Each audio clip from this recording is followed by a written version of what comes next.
তো ভাবা যায় গাছটি কেন এভাবে নড়ে পড়েছে। গাছটি অসংখ্য পেয়ারা ধরেছে। আসসালামু আলাইকুম ভাইয়া, সবাই কেমন আছেন? আমরা আসছি একটি পেয়ারা বাগানে। এখানে কাটিং দেওয়া হচ্ছে, তো চলুন দেখি। তো এই তো সবুজ ভাই কাটছেন। এই কাটিংটা না দিলে পেয়ারার ফলন বৃদ্ধি পাবে না। যাদের গাছ আছে অবশ্যই এভাবে কাটবেন। তো সবুজ ভাই, কি অবস্থা? ভালো? ভালো ভাই। কি এটা কাটিং দেওয়া হচ্ছে না?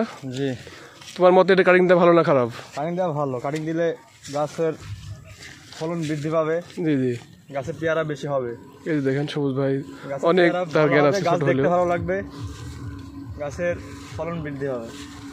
যাক, অনেক যেগুলো আগা ধন্যবাদ। বড় হয়ে যাবে সেগুলো আগে এভাবে কাটিং দিতে জি হবে। জি, সেটাই।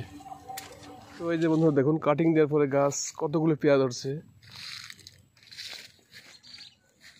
যাদের বাগান আছে অবশ্যই এভাবে কাটিং দিবেন, যাতে করে পেয়ারার ফলন বৃদ্ধি পায় এবং অনেক মুনাফা অর্জন করতে পারেন। তো সবাই ভালো থাকবেন। আল্লাহ হাফেজ।